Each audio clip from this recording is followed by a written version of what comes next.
एक जो 1995 में experiment department of science and technology और केंद्रीय प्रदूषण नियंत्रण बोर्ड ने किया था, जब गोरखपुर का अश्वमेध हुआ, तो उन लोगों ने यज्ञ को करने से पहले इन चीज़ों को लिया, यज्ञशाला से 20 मीटर के अंदर के सारे डेटा को कलेक्ट किया हाई वॉल्यूम सैंपल एनवायरोटेक के माध्यम से, और ये चेक किया कि इन जगहों पर एयर पॉल्यूशन पर क्या प्रभाव पड़ता है।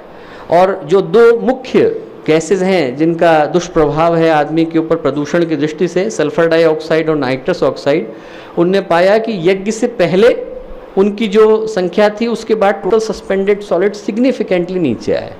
तो यज्ञ के धुएं का जो एक प्रसिद्ध प्रभाव है वो ये कि एयर पॉल्यूशन को बहुत बुरी तरह से कम करता है, जो छोटी छोटी जगह पर है, जो नाइट्रस ऑक्साइड है, सल्फर डाइऑक्साइड है, उसको नीचे लेकर के आता है। और ये उनके ऊपर प्रभाव उस अवधि में और उसके बाद की अवधि में, ये पहले का है कि उस समय में दोनों गैसेस की क्या स्थिति थी और बाद में क्या निकल करके आई, ये उसी का असर जो है माइक्रो फ्लोरा के ऊपर है कि जो छोटे छोटे ऑर्गेनिज्म हैं उसके ऊपर किस तरीके से यज्ञ के धुएं का प्रभाव पड़ता है।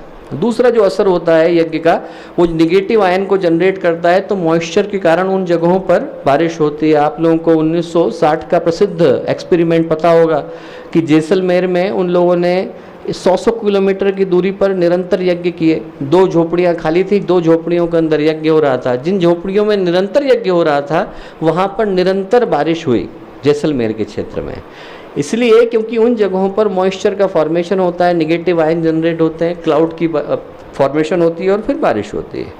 बैक्टीरिया पर जो असर होता है वो बड़ा अद्भुत निकल करके आता है। बैक्टीरिया को किल करने का काम यज्ञ के धुएं के माध्यम से होता है। आसमान में गया वो एयर पॉल्यूशन को कम कर रहा है, वाटर पॉल्यूशन को कम कर रहा है, बारिश को लेकर के आ रहा है।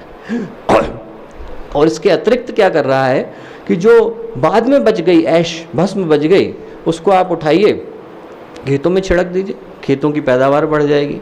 तो आपने क्या किया कि जो आपने प्रकृति से लिया था वो प्रकृति को लौटा दिया।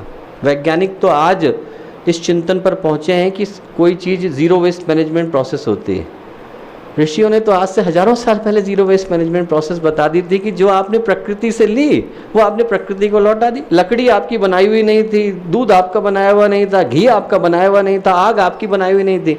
जितना आपने प्रकृति से लिया वो रिसाइकिल करके वापस प्रकृति को लौटा दिया, with everything returning a very good result. हर चीज़ अपने आप में अद्भुत रिजल्ट लेकर के आती है।